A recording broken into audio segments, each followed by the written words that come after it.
If you're familiar with my channel or me as a person, you probably know that I'm a big fan of both video games, duh, and also retro video game preservation.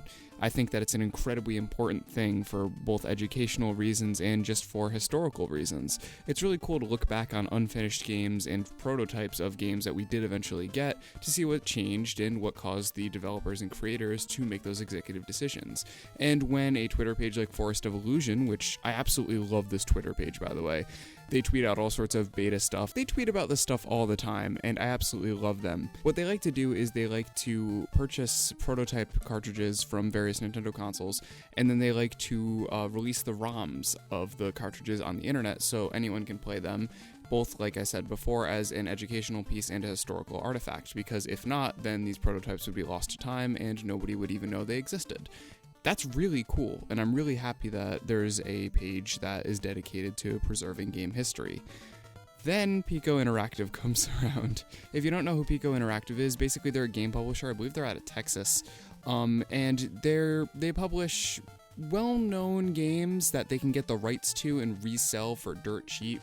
So games like Battle Squadron, Glover, like all these games that they can get the rights to for absolute lowest of the low, and then they'll resell them, republish them nowadays, and in hopes of turning a profit. It's something that we've seen a lot. And some companies, like, for example, Limited Run Games, will republish older games for modern consoles or re-release games. And it's a cool thing when companies like Limited Run do it, but when a company like Pico does it, shit like this happens.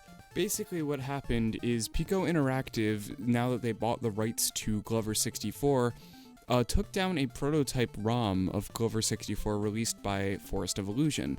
Now keep in mind, Forest of Illusion does not charge. He does not ask for compensation for these ROMs or prototypes that he releases. He just does it for educational and historical purposes and out of the goodness of his heart. He doesn't request money to view these prototypes. And then here comes Pico Interactive driving a giant tank through the front door of a fucking bus stop window, basically ripping down their ROM. We contacted Forest of Illusion to remove the ROM and asked the community about the support of the project even if the ROM was leaked. So basically, they went to Forest of Illusion and they said, fuck you, we own Glover 64, take down this ROM, we want to sell it, and we think that because you're releasing a prototype of it for free, that's going to burn our sales. This is the shit that Nintendo does that people don't like. You are technically in the legal right to do that, but it's shitty. It's incredibly shitty. It causes negative brand perception for both Pico Interactive and Glover, and it's going to make a lot of the people that were interested in your project no longer interested, because you're basically gatekeeping this ROM, which isn't even yours to begin with. You just bought the rights to it. You didn't develop it. It's kind of shitty, isn't it?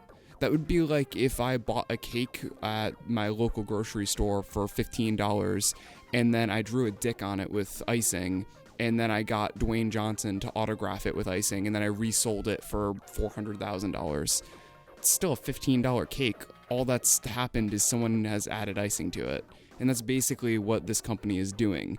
So I don't really understand. I understand their legal perspective, but I think it's shitty of them to rip down ROMs off the internet.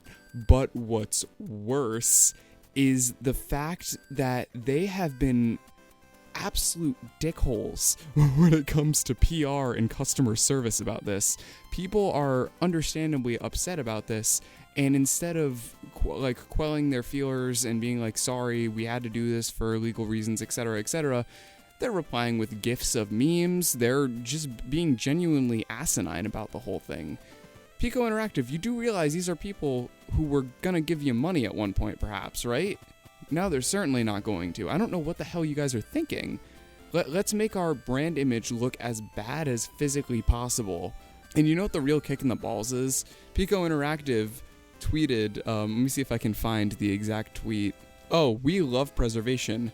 However, there is no however to that statement. You are literally sounding like Nintendo, and this is the shit that Nintendo does that people get pissed at. We love preservation, but I didn't mean to kill those kids with my bus, but I didn't mean to slaughter all of those puppies, But I didn't mean to launch a missile into South Korea. But do you see why that doesn't work? If they literally didn't say anything, if they just DMCA'd Forest of Illusion and said nothing, this would have gone down better. But because they posted a response like this, that's made things infinitely worse for them. And I find that to be hilarious, honestly. Like, this is the worst possible way to handle a situation like this. You guys are in the legal right, but in the moral wrong for ripping down that ROM. And then instead of trying to fix brand perception, you do this shit. I think that people have the right to be enraged about this, Pico. A digital ROM isn't going to hurt physical sales of a game. If people really care about preservation, they're going to buy the physical copy of the game. Like, for example, look at limited run games. They're reprinting Scott Pilgrim vs. the World, and that thing's selling out like crazy. Because people want a physical copy of the game. You can download a digital copy right now. Hell, it's on Epic Game Store, I think, so it's on PC. So the minute people can crack that DRM, it's going to be on PC forever. People are buying it because they care about preservation. And what you're doing is you're removing an avenue for people to preserve the game. Don't hide under a guise saying the prototype was buggy. Of course it was buggy. It's a prototype. And that should only give people more reason for them to ignore the prototype and buy your cartridge. All you did is look like an asshole. And unfortunately, you guys are having to feel the consequences of that. So, good luck, and you're gonna need it. This has been DanRock. Peace out. Take care.